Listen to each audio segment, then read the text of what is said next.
praise the Lord. இந்த நாளிலும் கூட உங்களை எல்லாரையும் இந்த வீடியோ மூலமாய் சந்திப்பது நான் மிகவும் மகிழ்ச்சி அடைகிறேன்.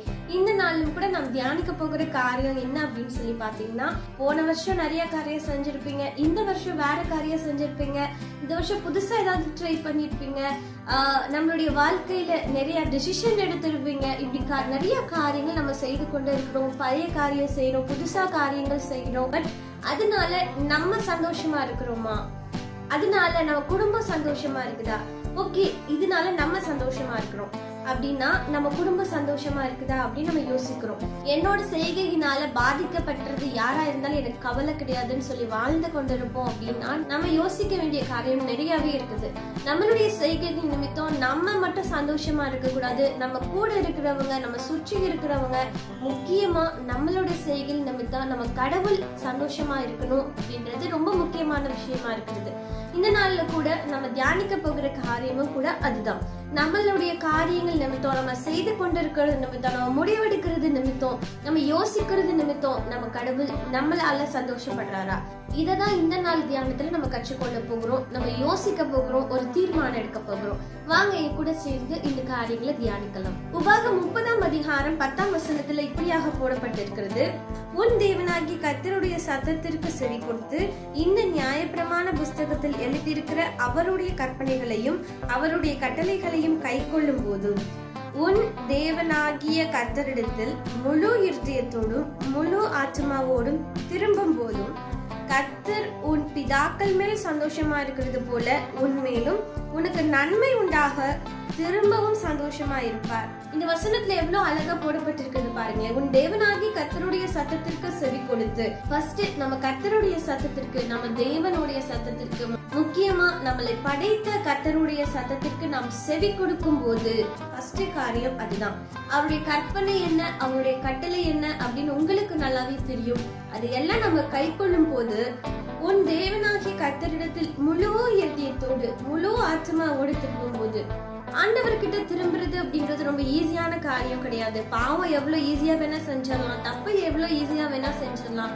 ஆனா உண்மையான, பரிசுத்தமான, நேர்மையான, மெய்யான தெய்வமாகிய கர்த்தரிடத்துல திரும்புறது ரொம்பவே கஷ்டமான காரியம். ஆனாலும் கூட நம்ம ஆண்டவர்கிட்ட நெருங்கணும், ஆண்டவர்கிட்ட முழு மனதோடு நான் திரும்பணும் நீங்க நினைச்சீங்கன்னா நிச்சயமா கடவுள் உங்களுக்கு ஹெல்ப் பண்ணுவாரு. அவர்கிட்ட எந்த ஒரு சந்தேகமும் இல்லாம நம்முடைய வாழ்க்கையை அர்ப்பணிக்கிறதா இருக்கட்டும், அவர்கிட்ட நம்ம முழுமையா அன்பு செலுத்துறதா இருக்கட்டும், நம்முடைய வாழ்க்கையில என்ன டிசிஷன் எடுத்தாலும் கடவுளை முன்னிறுத்தி நம்ம செய்வதா இருக்கட்டும், இதெல்லாமே நம்ம முழு மனசோட ஆண்டவர்கிட்ட நெருங்குற ஒரு விஷயமா இருக்கிறது. காலைல எழும்பினோடனே ஆண்டவரை நினைக்கிறது, காலைல எழுந்ததும் தேவனை தேடுறது, பைபிள் வாசிக்கிறது, ஜெபிக்கிறது, இதெல்லாமே முழு மனதோடு முழு ஆத்மாவோட நம்ம செய்யறோம் அப்படின்னு சொன்னா நிச்சயமா நம்மளுடைய செய்கைகள் நிமித்தம் தேவன் ரொம்பவே சந்தோஷப்படுவாரு. கீழே போட்டிருக்க காரியம் என்ன அப்படின்னு சொன்னா, இந்த மூணையும் நம்ம கரெக்டா செய்தோம் அப்படின்னு சொன்னா கர்த்தர் உன் பிதாக்கள் மேல் சந்தோஷமா இருந்தது போல உண்மையிலும் உனக்கு நன்மை உண்டாக திரும்பவும் சந்தோஷமா இருப்பார் அப்படின்னு சொல்லப்பட்டிருக்கிறது. நம்ம ஒருவேளை நினைக்கலாம், என்ன ஆண்டவர் நினைக்கல, என்ன ஆண்டவர் ஆசீர்வதிக்கல, எனக்கு ஏன் ஆண்டவர் தரமாட்டாங்க, இந்த மாதிரி பல காரியங்கள் உடைய மனதில ஓடிக்கொண்டே இருக்கலாம். இனிமே கடவுளை நம்ப போறது இல்ல, இந்த மாதிரி நீங்க ஆண்டவரை மறுதளிச்சுட்டு நீங்க திரும்பியும் பழைய வாழ்க்கையில வாழ போயிருக்கலாம். ஆனா இந்த நேரத்துல நான் உங்களுக்கு சொல்ல வேண்டிய காரியம் என்ன அப்படின்னு சொன்னா, நீங்க முதலாவது ஆண்டவரை நெருங்கும் போது முழு மனதோட எந்த ஒரு சந்தேகமும் இல்லாம ஆண்டவர்கிட்ட உங்க லைஃப ஒப்பு கொடுக்கும் போது, உங்க டெசிஷனை ஒப்பு கொடுக்கும் போது, உங்களுடைய அடுத்த கட்ட நிலைமையை ஆண்டவர்கிட்ட ஒப்பு கொடுக்கும் போது நிச்சயமா ஆண்டவர் என்ன தெரியுமா செய்வார்? நம்மளுடைய முற்பிதாக்கள் நிமித்தம் ஆண்டவர் எப்படி சந்தோஷப்பட்டாரோ அதே போல உங்க மேலேயும் என் மேலேயும் ஆண்டவர் திரும்பவும் சந்தோஷமா இருக்க அவர் தீர்மானித்திருக்கிறார்.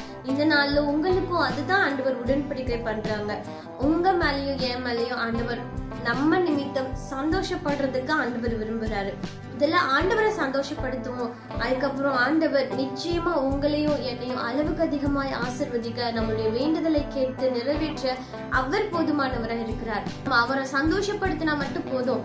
ஆண்டவர் பல காரியங்கள் நமக்காக நம்ம கேட்கலனா கூட செய்து முடிக்க அவர் வல்லமை உள்ளவராக இருக்கிறார். வேதத்துல கூட பார்க்கிறோம், ஆபிரகாமா இருக்கட்டும், எந்த ஒரு பரிசுத்தவான்களா இருக்கட்டும், எப்பெல்லாம் ஆண்டவருடைய சொல்ல கேட்டு எப்பெல்லாம் அதை நிறைவேற்றுறாங்களோ, எந்த கேள்வியை கேட்காம கீழ்ப்படிஞ்சு செய்யறாங்க செய்யறாங்களோ அப்பெல்லாம் ஆண்டவர் அவங்க மேல சந்தோஷப்பட்டு பல வாக்குத்தத்தங்களை கொடுக்கறத பார்க்கிறோம். அதை நிறைவேற்றுகிறத பார்க்கிறோம். ஆபத்துல இருந்து காப்பாத்துகிறத பார்க்கிறோம். இந்த நாள்ல கூட ஆண்டவரை சந்தோஷப்படுத்தி பாருங்க. எந்த கேள்வியும் கேட்காம ஆண்டவர் சொல்றதை நீங்க செய்து பாருங்க. நிச்சயமா ஆண்டவர் எப்படி நம்ம முற்பிதாக்கள் ஆகிய ஆபிரகாம், ஈசாக்கு, யாக்கோபு நிமித்தம் சந்தோஷப்பட்டு அவங்களுக்கு வாக்குத்தத்தங்களை கொடுத்து நிறைவேற்றினாரோ, ஆபத்துல இருந்து காப்பாத்தினாரோ, அவங்கள பரிபூர்ண ஆயுசு நாட்களோடு வாழ செய்தாரோ, அதே போல உங்களையும் என்னையும் ஆண்டவர் அப்படியே செய்ய வல்லவரா இருக்கிறார். அப்படியே ஆசீர்வதிக்க வல்லமுள்ளவரா இருக்கிறார். இந்த நாளிலும் கூட ஆண்டவரிடத்துல அர்ப்பணிப்பீங்களா? ஆண்டவரை, என்னுடைய வாழ்க்கையில இதுவரை நான் என்ன நினைச்சாலும் சரி, இந்த நாள் முதல் என்னுடைய செய்கையின் நோக்கமே உங்களை சந்தோஷப்படுத்துறதா மட்டுமே இருக்கும்னு சொல்லி என் கூட சேர்ந்து அர்ப்பணிங்க. நிச்சயமா ஆண்டவர் எப்படி நம்ம முற்பிதாக்கள்லாம் இவ்வளோ ஆசீர்வாதமா இருந்தாங்க, அவங்களுக்கு எப்படி செய்தாங்க, இவங்களுக்கு எப்படி செய்தாங்க, நம்ம கேள்வியோட இருந்தோம் இல்லையா? அதன் ரகசியமே ஆண்டவரை சந்தோஷப்படுத்திருக்காங்க. அதனாலதான் கேட்கும் போதெல்லாம் ஆண்டவர் அவங்களுக்கு செய்து கொடுத்திருக்கிறார். இந்த நாள் இந்த ரகசியத்தை புரிஞ்சு நாமளும் ஆண்டவரை சந்தோஷப்படுத்துவோம். ஆண்டவர் கிட்ட கேட்கறதுக்கு முன்னாலேயே ஆண்டவரேன்னு கூப்பிடும் போது எதுக்காக ஆண்டவரேன்னு கூப்பிடுறோன்றத அதை புரிஞ்சு ஆண்டவர் செய்து முடிக்க வல்லமை உள்ளவரா இருக்கிறார். ஆனா நிறைய வாலிபர்கள் சொல்றத நான் கேக்குறேன், நிறைய பேர் சொல்றதா கேக்குறேன். இந்த காலத்துல நான் எதெல்லாம் விட்டுட்டு எப்படி நான் ஆண்டவருக்கு பிரியமா அவர் சொல்றத மட்டும் கேட்டுட்டு அவருக்கு பிரியமானதை மட்டும் செஞ்சுட்டு நான் எப்படி இந்த உலகத்துல இப்போ இருக்கிற காலத்துல நான் வாழ முடியும்? இப்ப இருக்கிற காலம், டெக்னாலஜி எல்லாமே வளர்ந்து போச்சு. நாம் எப்படி ஆண்டவர்கிட்ட நெருங்கி இருக்கிறது? எத்தனையோ டெக்னாலஜி இருக்கு, எவ்வளவோ விஷயங்கள் இருக்குது. இந்த காலம் வேற, ஆபிரகாம், ஈசாக்கு, யாக்கோபு இருந்த காலம் வேற.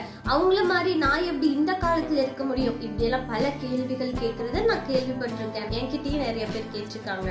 இந்த நேரத்துல கூட இதே கேள்வியோட நீங்க இருப்பீங்க அப்படின்னு சொன்னா நான் உங்களுக்கு ஒரு காரியம் சொல்ல ஆசைப்படுறேன். அப்போ எப்படி ஆபிரகாம், ஈசாக்கு, யாக்கோபு படிச்சாரோ அதே போலதான் இந்த 2K கிட்ஸா இருக்கட்டும், இந்த 90s கிட்ஸா இருக்கட்டும், யாரா இருக்கட்டும், அப்படியே தான் ஆண்டவர் படிச்சிருக்கிறாரு. அவரோட சாயலின் படி, அவருடைய ரூபத்தின்படி, அவரை போலவே தான் உங்களையும் என்னையும் படிச்சிருக்கிறாரு.